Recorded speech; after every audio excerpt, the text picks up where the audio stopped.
Throughout my professional career, I have met so many people who've made 2 times money or even 3 times more money than their peers simply because of their ability to learn things faster. Majority of the people do not know how to learn, so they keep failing again and again even if they get the best resources. Not knowing the art of learning is very dangerous. On the other hand, if you learn this art, then the amount of money that you can make in your life has no limit. So today I will share my 3 most powerful strategies along with a 6-part checklist that you can use to learn skills faster and better. So without wasting any further time, let's get started.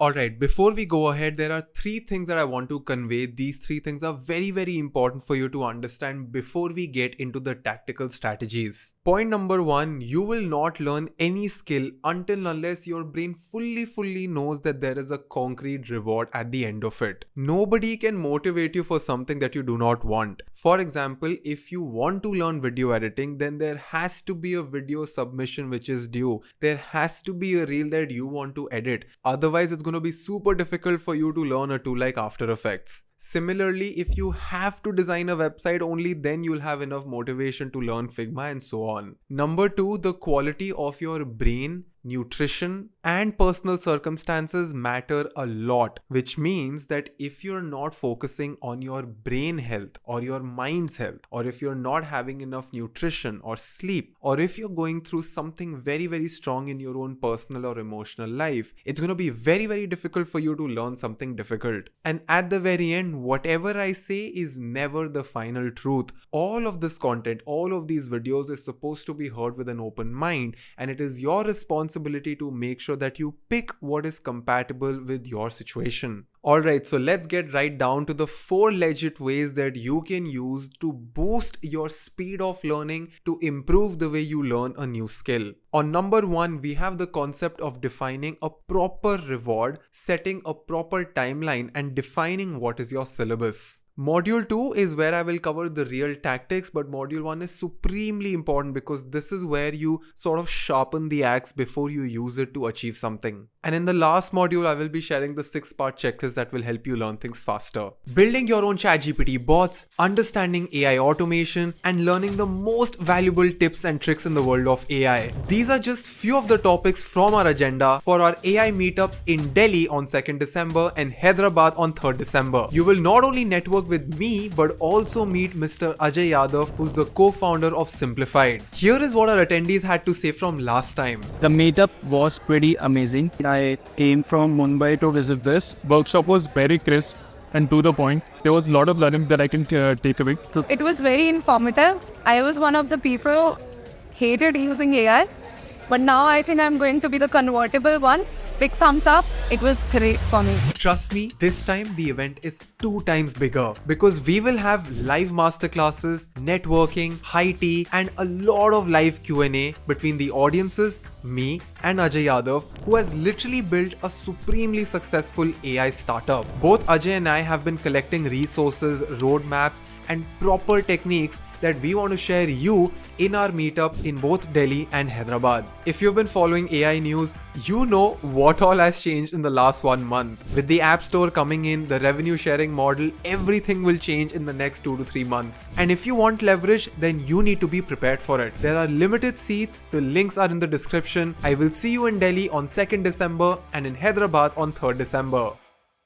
With that being said, let's start with strategy number 1 on how do you define the reward, because this reward will help you stay consistent and feel motivated. Now, there are 3 major issues that used to hold me back when I used to pick a new skill to learn. Number 1, sometimes the subject itself looks very boring and you almost feel sleepy while learning about it. Now, the fix for this is to understand that even if something is boring, you need to remind yourself as to why this is important for me. Why does this matter to me? For example, I'll give you 2 cases. Case number 1, I was inherently interested in design. So for me, learning about UI design or Figma was not a challenge. But then when I started my YouTube career, I had to understand how to apply for my GST, how to file my taxes, and a lot of things that were not really in my interest domain brain, but because I knew how valuable they were to me, because I knew that understanding this will help me file my own taxes, it will help me organize my finances. Even though if it was boring, if I understood the importance of it, I would still have more motivation to learn it. Second problem was that I used to read something and fear that this might not be useful in real life and this is all too theoretical. This usually happens when you read a lot, when you watch a lot of content, but you're not applying it. So after a point, your brain loses the motivation. To fix this, you need to make sure that after every 1 or 2 sessions or after every 1 or 2 modules that you finish, you need to have a specific concrete goal in your mind, a specific call to action that you need to follow. That is why in all of our masterclasses, I also have like a proper call to action, because when you work on something, when you actually use your mind and hands to sort of build something, you see that this theoretical knowledge is being applied in real life, and that motivates you to keep going on. Issue number 3 is that a lot of students fail to stay consistent. So they would start with really high motivation on day number 1 and gradually get demotivated by the time they reach day number 15. Now, lack of consistency can be because of a lot of issues. It could be about your energy levels, it could be lack of time management, a lot of things. But in most cases, it's because students don't have a routine. So they don't have a dedicated plan. The easiest way would be to set 3 to 4 days a week. Tell yourself that from Monday to Thursday, in this specific slot, these are the things that I will learn. I have a proper syllabus. You can use AI to create that syllabus for you, whether it's for Bard or for ChatGPT. But once you have the syllabus, you need to make sure that on those dedicated days, you spend at least 30 to 45 minutes learning gradually. Let me know in the comment section, what are the things that hold you back? Is it because you don't stay consistent? Is it because you feel confused? I would love to know your problems and tackle them in the upcoming videos. Let's come to strategy number 2. Understanding what to learn and who to learn from. Something where so many people make a major mistake. There are 5 important things that you need to keep in your mind when you're picking what to learn and who to learn from. Point number 1, try to learn from somebody who's not too ahead of you and probably just one step ahead of you. For example, in my college days, when I had to learn something new, I would not go to somebody who's 3 years senior to me or somebody who's a complete expert. I would probably go to my roommate, or I would probably go to a person who sort of lives near on the same floor, because in that way, when I was sitting with that person, I would always feel that, oh, this person is not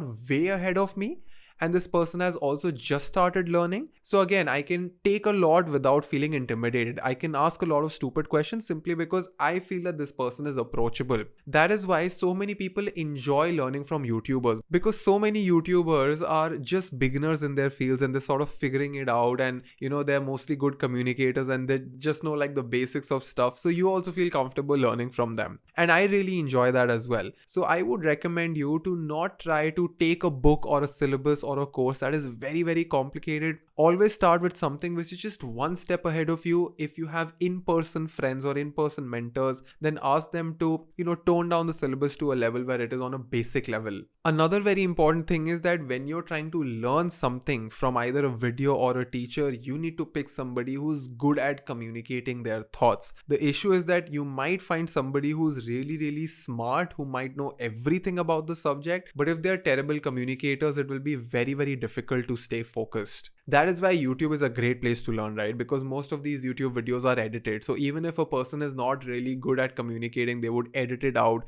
and the final output is very easy to learn from. Tip number 2, you need to set a priority order in which you need to learn things from A to Z. What happens is that when you're a beginner, you often don't know in what order I need to learn things. In fact, a lot of people don't even know what is the latest thing to learn as well. For example, if you want to learn website design, if a normal person recommends you, that person is probably going to ask you to learn HTML and CSS, which is the worst advice ever. If you were to take updated information from Google Bard or ChatGPT, you'd realize that learning something like Webflow or Framer makes more sense. Now, if you're trying to learn design, if somebody tells you directly to learn UI design, that's a terrible step, because you first need to understand UX psychology, then research, then basics of Figma, and only then you enter UX and then you enter UI. So there's a proper step-by-step map. Now, as a beginner, if you don't know, you can always ask ChatGPT or Bard about this, that this is the subject that I'm trying to learn. Can you give me the order in which I should learn things? And then individually you can search all of those things and sort of dig deeper into each of those topics. Tip number 3, spend time finding out all the possible sources where you can learn a subject and then shortlist just 2 or 3 resources that you feel are concrete and legit. In my experience, documentations have always been the most valuable resource out there. So even if you're learning about a tool or ChatGPT or Bard or Midjourney, literally any tool out there, right? All of these tools release a documentation which is literally written for businesses, and as an individual you can access them for free.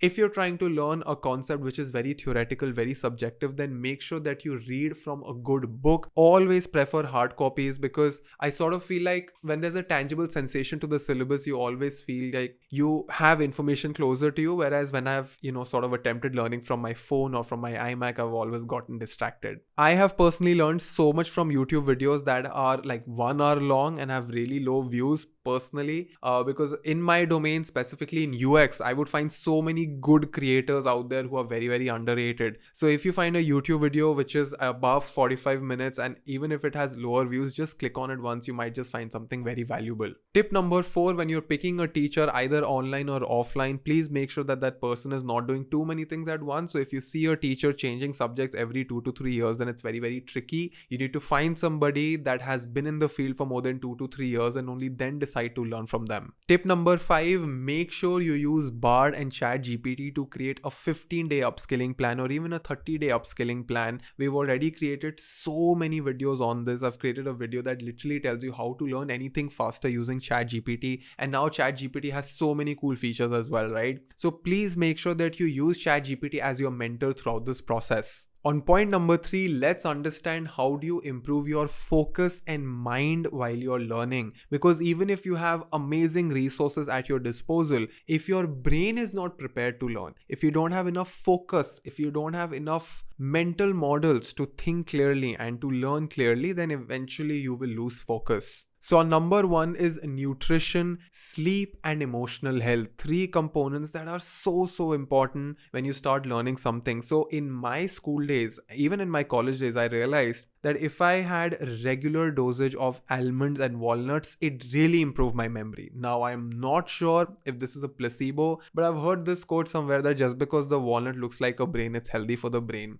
Somebody also told me that because kidney beans look like a kidney, they're healthy for the kidney. Not sure what is the science behind this, but I feel like it's a very interesting thought. And if you are not investing in your nutrition, there's a huge chance that your body is not getting the appropriate fuel to run, right? So you're literally driving a car which might be running on petrol, but you're unnecessarily putting, I don't know, LPG or CNG or whatever it is, like you're putting the wrong fuel in it, right? So there are certain foods that help you boost your memory. There are certain foods that help you feel less sleepy so that you don't have an energy crash. So make sure that your stomach is not having too many carbs, otherwise you will feel sleepy. You need to have appropriate energy levels, appropriate memory levels, appropriate nutrition running in your blood to make sure that this default machinery is at a state where it can learn comfortably. Sleep is extremely important. People don't talk about this very often, but I really want to touch upon these topics because it is important to give you a reality check, right? Productivity is not just about motivation and having the right resources. It is also about being in an emotional state where you can learn something. And if you're not sleeping at least 7 to 8 hours a day, I'm pretty sure that your body is tired. What I usually do is I would sleep at 12 a.m. and then wake up at 7 a.m. and in the afternoon also I would sleep for 2 to 3 hours. So I usually get anywhere between 8 to 9 hours of sleep every single day, and that really helps me a lot. Getting an afternoon nap really helps me. In fact, all of my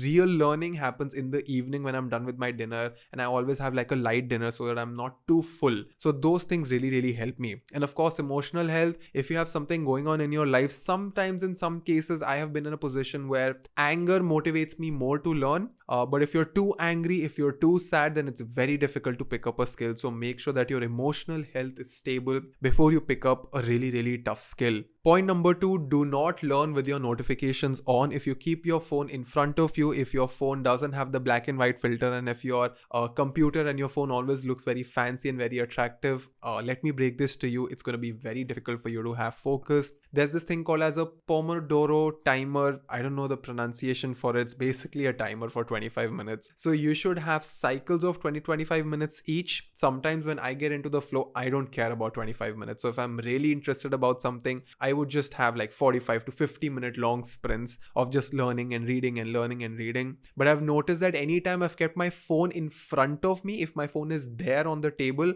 I would always end up using the phone and I would just open Instagram and just start seeing a lot of stories. And when I see a lot of stories, because of the 15-second context switch, my focus gets disturbed. So please make sure you're learning with your phone away, with your notifications off. Tip number 3, don't get distracted by any new shiny thing. I know that once you go to the internet, you pick a skill, you see 10 other skills adjacent to it. You can learn anything you want in life, but not all at once, right? So you need to make sure that you prioritize what I need to learn in the next 3 days. What happens is that when people start learning something, they're like, oh, this would take so much time. I'll probably waste a month on this. No, spend at least 3 days, then decide to pivot. Tip number 4, please understand that some folks are by default really good learners, so don't compare yourself with them. For example, truth to be told, when I was in my school days, when I was preparing for my engineering exams, I was in like a really good coaching center. I was also in a really good tuition group, and I was a very weak student primarily because I take a lot of time to memorize. I'm really good at understanding, but I take a lot of time to apply that knowledge. I take a lot of time to memorize things. So on one hand, there would be some students jinko instantly they would remember everything, whereas in my case, I had to make notes, I had to go back home, I had to revise, I had to do so many things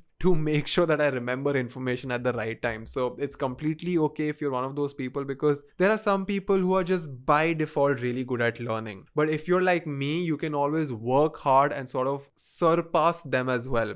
Because there's like this very cliched quote that hard work beats talent when talent doesn't work hard, right? And you can always outwork somebody who might be really, really talented but really lazy. Tip number 5, I have switched to writing on paper. I used to first just type on Notion, just make notes digitally, but I've realized that just watching a video, pausing it, giving myself 2 seconds, then writing it, then again playing a video really, really helps me a lot. In fact, because I'm a creative person, I used to switch between black and blue ink, highlight it, make my notes better. I think it was just like a way of, like a therapeutic process of just having more delight while I make my notes. So I always invest in a really good notebook. I always use like a really good Uniball pen. So all of these things motivated me to take more action. If it works for you, you should totally try it out. Tip number 6, understand that when it comes to preparing for exams, memorization versus understanding, these two are completely different domains, and you need completely different techniques for memorization versus understanding. When it comes to memorization, you need regular revisions. There are mental models where you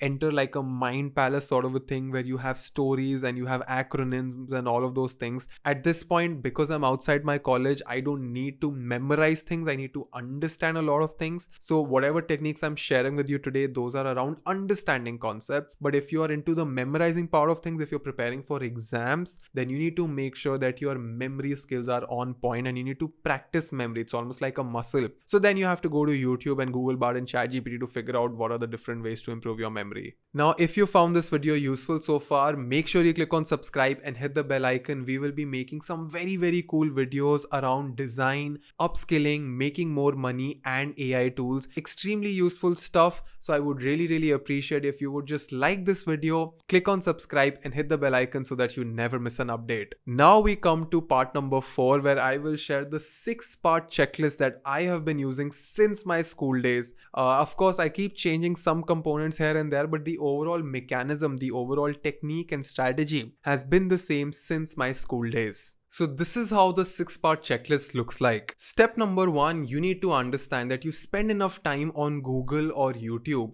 understanding what is the latest thing you have to learn. This is mostly for students who are trying to pick a new skill. You need to do enough research to fully understand that is there a skill that will be useful 3 years from now, just to make sure that you're not trying to learn something which is going to get outdated. In fact, even within that specific skill, you need to understand what do I learn first. So when I was young, of course, I only had Google and YouTube and Quora and Reddit. Like those 4 were like really, really useful places. But I think now with tools like ChatGPT and Bard, you can really, really narrow down and understand what you need to learn and what is going to be future ready. Step number 2, you need to figure out if there's any official documentation for all of those skills. And then have a very, very concrete routine. Tell yourself that I'm going to spend at least 20 minutes every single day going through the documentation and then making detailed notes either on Notion or on paper. When I started learning, what I used to do is I used to measure pages. So I would say that I would read 10 pages or I would read 5 pages a day. Now that is a very incorrect way of learning or sort of measuring how much effort you're putting, because in a book or in a documentation, sometimes some pages are very difficult to understand while some pages are very, very easy. So if you were to measure it by time spent, then there might be a page that would have taken 10 minutes to understand, but at least you've invested that amount of effort in understanding what that page meant, right? So never measure yourself on the basis of how many YouTube videos you did or how many pages you did. Instead, measure by the amount of time you've spent understanding that subject, and that time should be minimum between 25 to 35 minutes every single day. Otherwise, you will not get any good enough results in less than 3 to 4 months. Step number 3, always create 3 to 5 day plans. Never ever go for like a 30-day plan. Of course, get guidance from Google Bard and ChatGPT as to what should the 30-day cycle look like. But for yourself, when you're setting your routine, when you're writing down ki,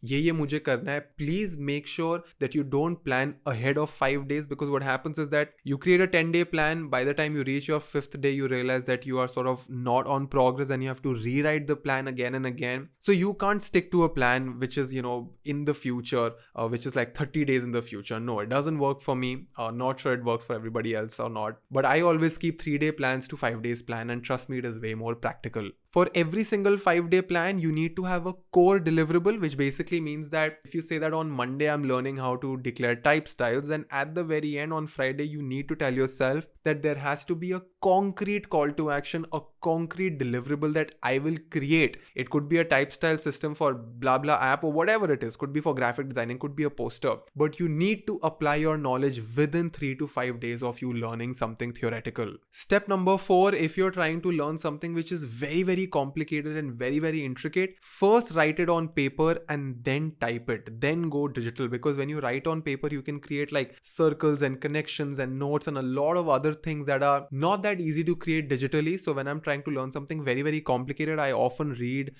from the internet and then write on paper, and that really helps me to focus. Tip number 5, learn in public and write on LinkedIn, which basically means that once you're reading something, what you can do is you can quickly create a text post saying that this is something that I've been learning about. These are my 5 key takeaways. That will not only help you revise what you've learned, but it will also make you understand how to write clearly. And the thing is that this is how the cycle works, right? You learn something, then you understand it, then you understand how to write about it, then you understand how to speak about it, then you understand how to teach it. Like, these are the levels of expertise, and when you reach to a point where you can speak about it, you're pretty confident. When you reach to a point where you can teach it, that means you have completely and thoroughly understood the concept, because you can't teach something until unless you have fully understood it. In the end, on tip number 6, I would like to remind you that, folks, your brain will not remember information until unless you apply those things in a week. For example, we had created a Figma course where I was uploading one video every single weekend. The issue is that students who were consistent, who were watching that video, on a weekly basis, they would have the momentum. But for a student who would miss something or maybe like have a gap of 5 to 6 days, then you break the flow. And once you break the flow, it is very, very difficult to get back on track. So please make sure that you maintain your flow and apply what you're learning within a week. Now, throughout this process, while you're following the 6-part checklist, there will be some topics in your subject where you feel you are pretty weak. You need to double down on those areas, and parts where you feel that I've gotten this,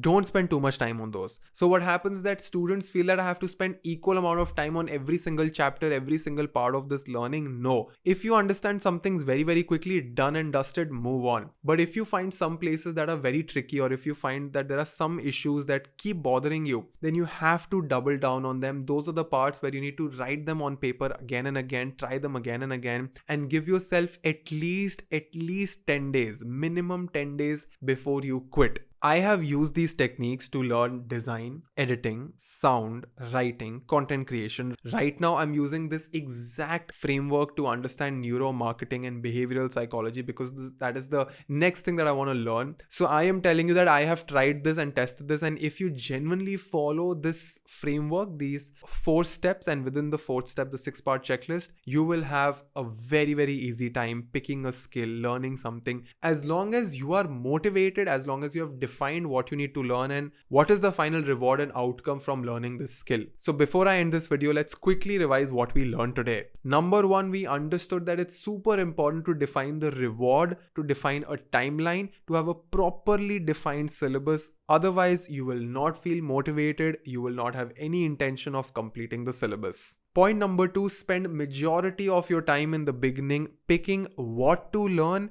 and who to learn from. You need to learn a skill which is going to be valuable into the future, and you need to learn it from somebody who's a good communicator or a good writer or somebody who really knows the subject. If possible, learn it from a friend who's just one step ahead of you and not way ahead of you. Point number 3, while you have all of these resources at your disposal, it is supremely important that you improve the quality of your mind and focus, because if you're distracted, if you're not sleeping well, if your nutrition is low, if you are not emotionally ready to learn something, you will not stay consistent for a long time. And in part number 4, I shared my 6-part checklist. Not sure I should go through the entire checklist because I think it's pretty evident, but yes, the entire PDF of this video is going to be freely available in the description. No password needed. I've removed the password so that you can easily download it. Not sure why you folks were not able to use the password. We've added the password in every single video in our previous videos. It's all in the video, yet some people had some issues, so I've decided to remove the password. I think let's just have the PDFs easily available on Google Drive. Let me know in the comment section if you want more content like this. We've created so much of in-depth content on improving your life in general. There's a how to glow up video, there's like an insider tips video on getting a high paying job. We've created a video on how to speak English more confidently. We will be creating so many more videos on just being a better person. There was a live stream that I made which was around networking in parties. So, apart from design and AI, I've been trying to create skills that are more around soft skills and like interpersonal skills, because these are the skills that can take you to the next level. So if you are enjoying this content, I would really appreciate if you could put in your feedback in the comment section, because that informs me, my team, and YouTube that this is the kind of content that we should focus on. If you haven't connected with us on Instagram, send me a DM on @anshmehra.in. We have a broadcast channel. We have more than 15,000 people and we share so many things. So basically, I share a lot of behind the scenes and I keep asking questions and I keep taking feedback, and all people in the community sort of contributed. Before you see anything on YouTube, all of those things first go on my broadcast Instagram. It's like a close-knit community where I regularly share updates. I will share all the links in description. Go to Instagram, join the broadcast. You will have a lot of goofy behind the scenes coming from me directly into your Instagram. If you haven't liked this video, make sure you click on like, make sure you click on subscribe and hit the bell icon if you enjoyed the video. With that being said, I hope that you're taking care of your mind and body. This is your dost Ansh Mehra signing out.